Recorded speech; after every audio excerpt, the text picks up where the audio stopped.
Lydia Dedal, Fight Connect TV, backstage at Cage Conflict in the Devenish in Belfast with Coach Ben Davis. Peace. How are you? Good, very good. I'm a bit tired because 3 fights tonight and loud Belfast crowd screaming, trying to get information over to fighters, and obviously I think 2 of our guys were fighting guys from FAI, so there's a lot of supporters from They're in enemy territory, as we say. Yeah, well, kinda, but not really. It's all good. Good spirited with Shaolin MMA, right? Yeah, absolutely. So good to see you. We're obviously just talking there. The last time I saw you was Battle Arena that I had you on the show, but I think you had people out before then. When's the last show that you have fighters on? Clan Wars. We had Clan Wars. Yeah, that's what I missed. I don't cover Clan Wars, so I missed you on there. Yeah. So Clan Wars. Then I seen you actually in the Thai boxing show up in Cork. Can't remember what it was called, but Shane Murphy fought on it. In Dublin? You okay? Cork. Oh, so then it was a Martin Horgan show?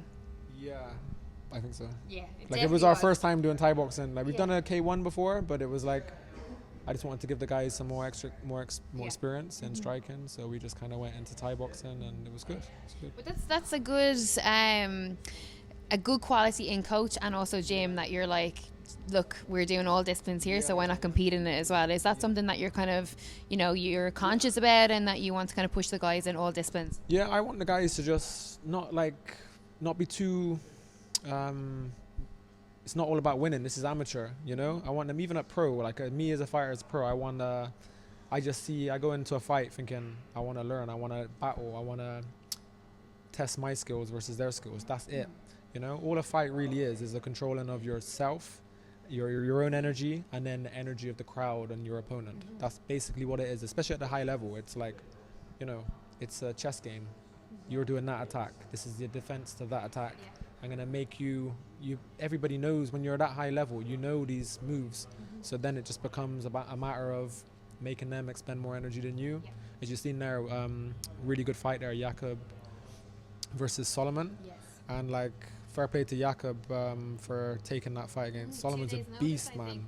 And Jakob's quite small, it looked, and it was a great fight, and you can tell both of them are going in there. I've even heard Solomon actually interview with you saying, I don't care about these guys trying to pad their records in amateur. No, just go in and test your skills versus his skills. Doesn't matter, he's not better if he beats you on the day. It just means he has more skills than you on that, and maybe he has more experience dealing with the crowd and all these energies, So that's what I want from our guys. I want them to just go in there, don't put all this expectation.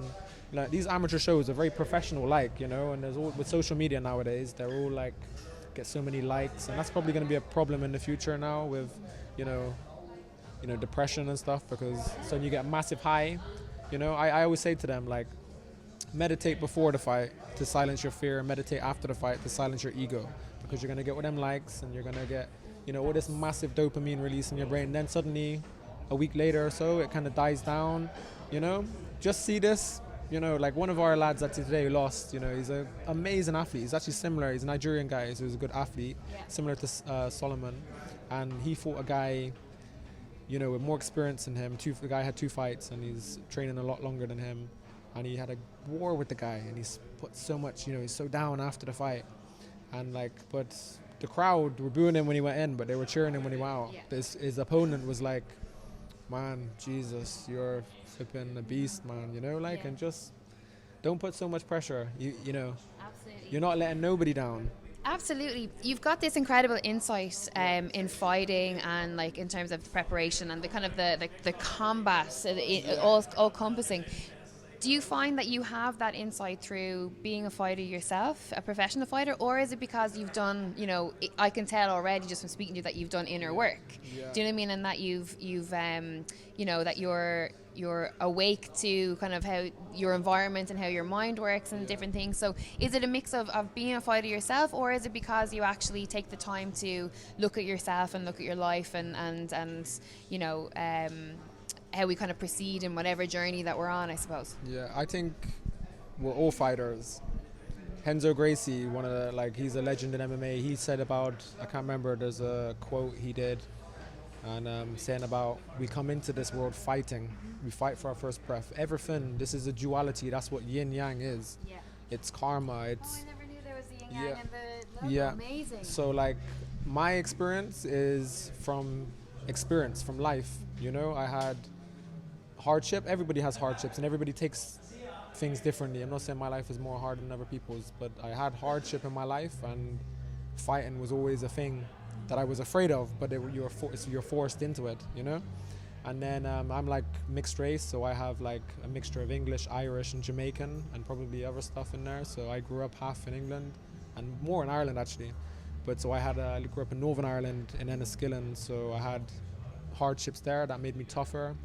And I just, I basically hit rock bottom in my life, I'd say when I was 24. And I did martial arts before that, but I kind of, when I was 24, when I hit rock bottom and I lifted myself up, then I started searching for questions. Yes. So this is where my knowledge of psychology, spirituality, I'm not religious at all, you know, but I'd say I'm like my beliefs is knowledge based, you know, from experience. Yeah. So I try and pass that on to these guys, you know, I teach them, and then I fight. I started fighting when I was 24. Well, I started fighting before that, but I started fighting professional MMA for this, you know, to try and master myself, you know, and to inspire other people. And now that's what Shaolin MMA is about. Like, it's about me trying to help people through martial arts the way it helped me, you know. Amazing.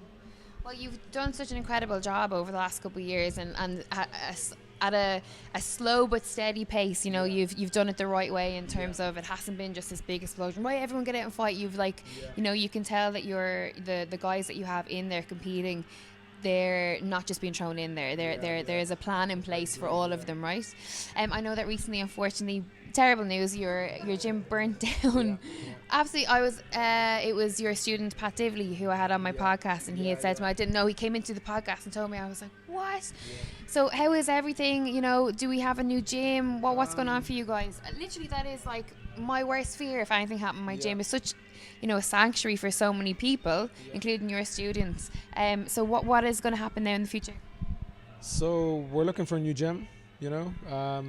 The gym, basically, our landlords, so it's their insurance that would have been covering it. So, but by the time they get rebuilding the gym, like, it's going to be too late for us, you know. So at the moment we're homeless. We're teaching out of 3 other gyms, which I'm truly grateful for. Absolute Fitness, and run by Aaron Burke, one of my students, and Power Fitness, run by another one of my students, Sean Power. And they're like strength and conditioning kind of gyms, so they're letting us use their gyms. And also Dave Joyce Martial Arts, Muay Thai gym, just around the corner from our gym, you know, and they opened up their gym to us.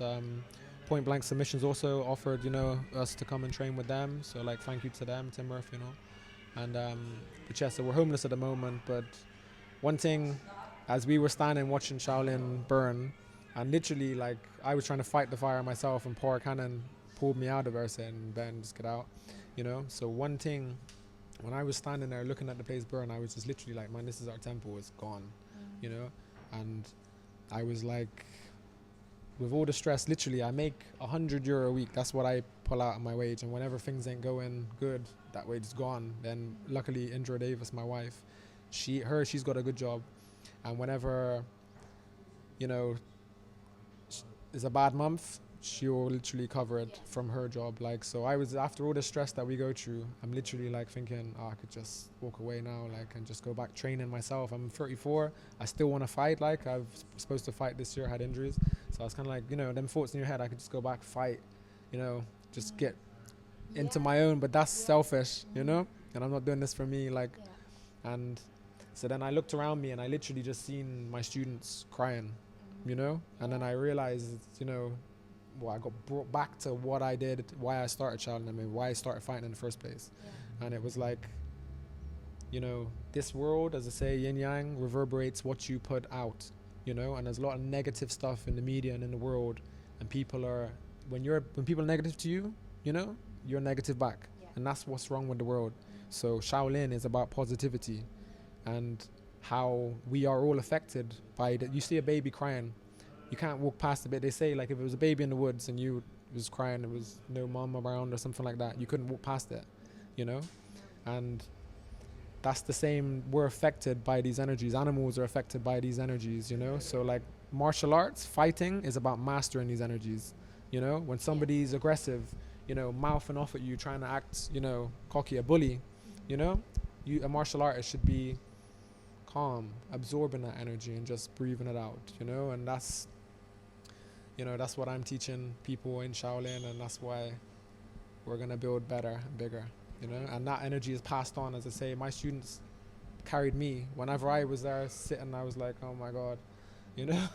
And like one student pulled me out and says, no, Ben, you know. And then I realized as well, we call Shaolin MMA the temple, but I realized after that, I said it in one of my Facebook posts, about the real temple is not a place, it's inside you, you know. And that's what we're trying to control, you know, these energies. So, yeah. Brilliant.